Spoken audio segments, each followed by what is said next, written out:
جنید بغدادی رحمت اللہ تعالیٰ علیہ جو غوث پاک کے دادا پیروں میں فرید الدین عطار ان کا یہ قول نقل کرتے تذکرۃ الاولیاء صفحہ 212 پہ کہ فرماتے ولی وہ ہے جو اللہ رسول اور اللہ رسول کی اطاعت کرے، اور اس طرح وہ اللہ رسول کی اطاعت کرے کہ اس کے ایک ہاتھ میں قرآن ہو اور دوسرے ہاتھ میں حدیث رسول۔ اگر اس کے ہاتھ قرآن اور حدیث رسول سے خالی ہے تو پھر فرماتے ہیں کہ وہ ولی نہیں ہے بلکہ وہ زندیق ہے۔ زندیق کہتے ہیں وہ مجوسیوں کو جو آگ کے پجاری ہوتے ہیں یا دین کے منکر کو زندیق کہا جاتا ہے۔ تو سرکار غوث اعظم چونکہ ولیوں کے سردار تھے اس لیے شریعت پر بھی سب سے بڑھ کر آپ کاربن تھے اور شریعت پر فائز تھے۔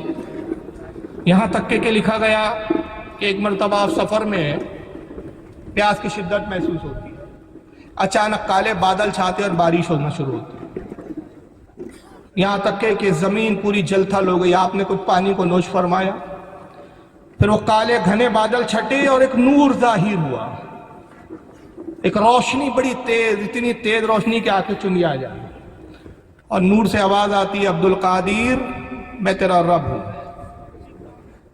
عبد القادر میں تیرا رب ہوں، اور عبد القادر تجھے خوشخبری ہے کہ میں تیری عبادت اور ریاضت سے بڑا خوش ہوا، اور جتنے حرام کام تھے سب میں نے تجھ پر حلال کر دیے، نعوذ باللہ، حتیٰ کہ میں نے تجھ پہ آج سے نماز بھی معاف کر دی۔ جیسی یہ نور سے آواز آئی آپ پر ہم ہوتے تو خوش ہو جاتے، ارے واہ یار کمال ہو گیا بھائی، اللہ راضی ہو گیا، یہ نور ہے، اللہ تو نور ہے، قرآن میں اللہ نے فرمایا اللہ نور السماوات والارض، اللہ زمین و آسمان کو نور ہے، نور ہے، اللہ تو نور، روشنی آئی، ظاہر ہو گیا، آواز ہو گئی، بھائی اب ہو گیا، اللہ نے کہہ دیا، بشارت دے دی، آج سے نماز معاف، سارے حرام حلال ہو گئے۔ مگر وہ غوث اعظم تھے، آپ نے فرمایا لا حول ولا قوت الا باللہ العلی العظیم، جیسی لا حول پڑا سارا نور دھواں ہو گیا۔ کون تھا وہ؟ ابلیس، شیطان۔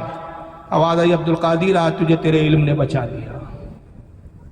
دیکھیے دوسرا حملہ تھا، ہم ہوتے تو اپنے علم پہ گھمنڈ کرتے کہتے ہاں دیکھا نا ہونا میں بھی عالم ہوں کیا نہیں، علم رکھتا ہوں کیا نہیں، لیکن غوث اعظم دیکھا مردود پھر دھوکہ دیتا ہے، مجھے میرے علم میں نہیں میرے اللہ نے بچایا،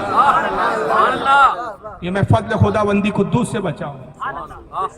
دور سے آواز کی آتی ہے۔ اب یہ جملہ بہت خاص ہے تاریخی، یہ واقعے کا خاص جملہ حصہ ہے۔ کہتا عبد القادر اب تک تو میرے قابو میں نہیں آیا، خدا کی قسم اسی طریقے سے 70 ابدالوں کو اب تک گمراہ کر چکا ہوں۔ کن کو گمراہ کر چکا ہوں؟ عام مسلمان کو نہیں کہہ رہا ہے، وہ مسلمانوں کو گمراہ کر چکا ہوں، 70 ابدالوں کو۔ تو اندازہ لگائیے کہ کتنا بڑا ازلی دشمن ہے وہ انسانوں کا، کہ جب 70 ابدالوں کو گمراہ کر دے تو آج کے پیر صاحب کس کھیت کی مولی ہے؟ تو اب اگر کوئی سنترا نکالے تو ولی مت سمجھو آپ، بھائی سنترا نکال دیا حضرت نے، انگوٹھی نکال دیے، ہاتھ میں سے انگوٹھی دے دیے، فلا کر دیے، پیٹ پہ ہاتھ لگائے تو پتھری باہر آ گئی، بہت بڑے ولی۔ یہ معیار نہیں ہے، بلکہ معیار کیا ہے؟ شریعت پر پابند ہے یا نہیں۔ یہاں تک کہ بزرگان دین فرماتے ہیں، کئی بزرگوں نے اقوال نقل کیے ہیں کہ اگر کسی کو پانی پہ چلتا ہوا دیکھو ولی نہ سمجھو، کسی کو ہوا میں اڑتا ہوا دیکھو ولی نہ سمجھو، جب تک یہ نہ دیکھ لو کہ رسول اللہ کی شریعت پر پابند ہے یا نہیں۔ تو معیار کیا ہے؟ رسول اللہ کی شریعت۔ اور اس واقعے میں خاص بات ہے، دیکھیے یہاں غوث اعظم نے ایک تعلیم دی، جب ان سے پوچھا گیا، ابن تیمیہ نے اس کو لکھا ہے۔ خاص بات ہے کہ اس واقعے کو سنیوں نے تو لکھا ہی ہے، اہل سنت کے شاہ عبدالحق مودودی سے دہلوی نے اخبار الاخیار میں لکھا ہے، امام ابو الحسن شتنوفی نے بہجت الاسرار میں لکھا ہے، قلائد الجوار میں حضرت امام محمد یحییٰ طاسفی نے لکھا ہے، اس کو بہت سارے علماء نے لکھا، لیکن ابن تیمیہ نے بھی اپنے فتاوے میں جلد 1 صفحہ 172 پر لکھا۔ اور ابن تیمیہ جو غیر مقلدوں کے بہت بڑے علامہ ہے، وہ کہتے ہیں کہ پھر غوث اعظم سے پوچھا گیا کہ حضور آپ نے کیسے جانا کہ یہ شیطان ہے؟ آپ کو کیسے پتہ چلا؟ آپ نے کہا صرف ایک بات سے، کہ میرے آقا پر جب حرام حلال نہ ہوا تو میں تو اپنے نبی کا غلام ہوں، مجھ پر حرام حلال کیسے ہوا؟ تو یہاں سے ایک بات پتہ چلی، بھائی نماز کیوں نہیں پڑھتے پیر صاحب؟ نہیں ہم پر معاف ہے۔ ابھی تو کون ہے؟ تیری اوقات کیا ہے کہ تجھ پہ نماز معاف ہے؟ کچھ تو پھر ایسے نہیں نماز کیوں نہیں پڑھتے پیر صاحب؟ ارے بھائی نماز وہ لوگوں کے لیے، ہم تو ولایت کی اس منزل پر ہے کہ یہ زمین یہ مسجد ہمارے لیے نہیں ہے، ہم تو خانے کعبہ میں جا کے نماز پڑھتے ہیں۔ اچھا بھائی خانہ کعبہ میں پڑھتے بھائی، پاس کی مسجد میں چلنا نہیں ہو رہا آپ سے، خانہ کعبہ اتنی دور جا رہے ہیں، روز جا رہے ہیں، 5 وقت جا رہے ہیں، اور یہ بتائیے ظہر میں نکلے تو وہاں کون سا وقت ہے؟ وہاں ظہر پڑھنے کا کہ کون سی نماز پڑھنے کا؟ وہاں تو ٹائم الگ ہو گیا، وہاں کا نماز کا بھی وقت ہے، تو آپ ظہر ادا کر رہے تھے کہ اثر ادا کر رہے تھے؟ بلکہ غوث پاک کا یہ قول مشہور ہے کہ آپ فرماتے ہیں کہ جو بے نمازی ہو اس کو ہمارے قبرستان میں دفن نہ کریں۔ اللہ اکبر، اللہ اکبر۔ اور غوث اعظم فرماتے ہیں کہ فرائض چھوڑ کر، فتح الغیب کے اندر آپ نقل کرتے ہیں صفحہ نمبر 144، اس جتنے میں حوالے دے رہا ہوں یا کتاب ٹیبل پہ موجود ہے، تقریر کے بعد میں بیٹھوں گا، آپ کو جو حوالہ دیکھنا ہو، جو پوچھنا ہو پوچھ سکتے ہیں، دکھا دیتا ہوں، یہ فتح الغیب میرے پاس جس کے میں بار بار حوالے دے رہا ہوں، یہ غوث پاک کی لکھی ہوئی ہے، بیروت لبنان سے چھپی ہوئی کتاب ہے، عربی زبان میں، یہ غوث پاک کی کتاب ہے۔ لوگ کہتے ہیں نا آج کل بھائی وہ کتاب لکھنا مولیوں کا کام ہے، ہم تو ولی ہے، آسمانی علم ہے ہمارے پاس، تو غوث پاک سے بڑے ولی ہو تو۔ فتح الغیب میں آپ فرماتے ہیں کہ فرائض چھوڑ کر نفل کام کرنے والی کی مثال ایسی ہے کہ انہیں 5 وقت کی نماز تو نہیں پڑھتا لیکن نفل کام میں بہت لگا ہے، جیسے آج سنیوں کا حال ہے، بھائی میلاد منانا فرض نہیں ہے، کیا ہے یہ؟ بولو، نفل کام ہے یہ تقریر کرنا کیا ہے؟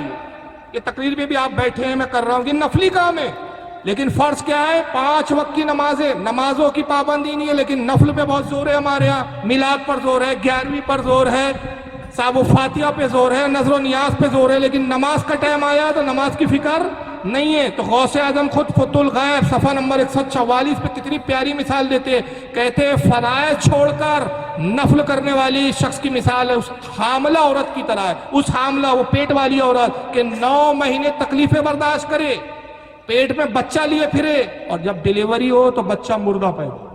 اللہ اکبر۔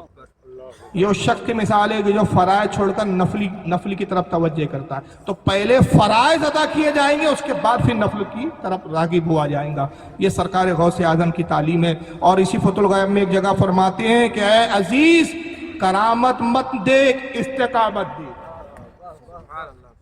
کرامت ولایت کا معیار، میں نے کہا نا 70 نکال دیے تو اللہ کے ولی، انگوٹھی دے دیے تو اللہ کے ولی، پیٹ کا پتھر نکل گیا تو اللہ کے ولی، حضرت عائشہ پانی پڑھ کے دے دیا، صاحب وہ بیمار تھے ہمارے گھر میں، لنگڑے تھے چلنے لگ گئے، یہ معیار نہیں ہے، یہ شعبے بازی بھی ہو سکتی ہے۔ پہلے دیکھو پیر صاحب شریعت کے پابند ہے یا نہیں، شریعت کے پابند ہے تو پھر پانی بھی ٹھیک ہے، دعا بھی ٹھیک ہے، پھوک بھی ٹھیک ہے، اور شریعت پر پابند نہیں تو پھر یہ پھوک بھی جو ہے یہ کچھ نہ کچھ ڈپلیکیٹ والا معاملہ ہے۔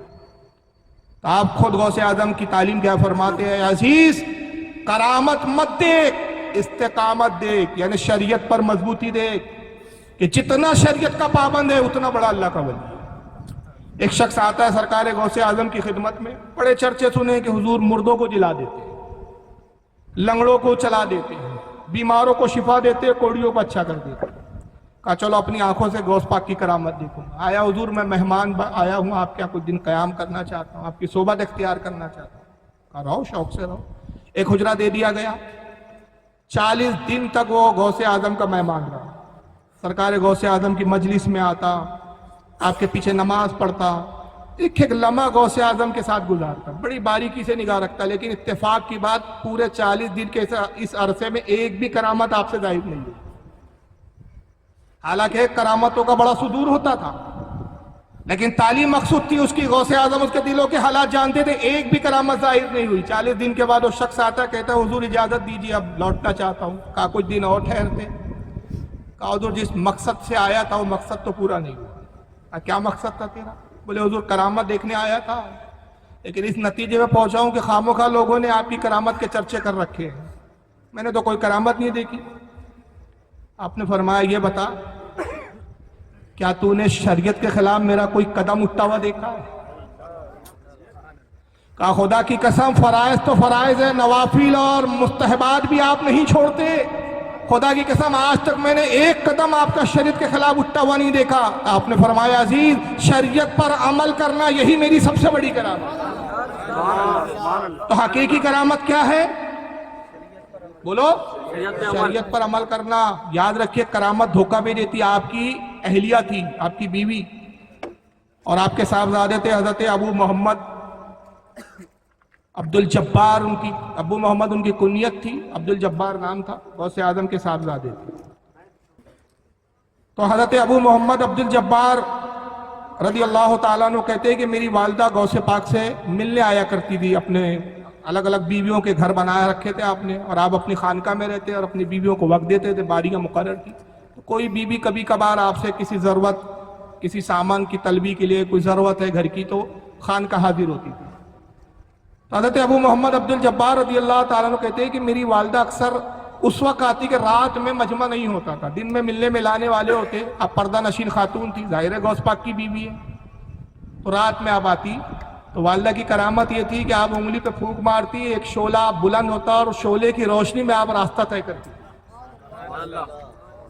اور اس واقعے کو کون لکھ رہے ہیں؟ اس کو ملا علی قاری نے اپنی کتاب نزہۃ الخاطر الفاتر کے اندر نقل کیا ہے, صفحہ نمبر 98, اور اعلیٰ حضرت الملفوظ نے بھی اس کو بیان کیا. پھونک مارتی وہ, انگلی پر کیا ہوتا؟ شعلہ بلند ہو جاتا, اور اتنی روشنی تیز ہوتی کہ اس سے راستہ دکھنے لگتا. اس روشنی سے رہنمائی لیتے وہ غوث پاک کے حجرے تک پہنچتی. جب حجرے کے قریب آتی پھونک مارتی, شعلہ بجھ جاتا, پھر حجرے میں داخل ہوتی. لیکن اتفاق کے کئی دن تک یہ معاملہ رہا, غوث پاک کو ظاہری طور پر اس کی خبر نہیں تھی.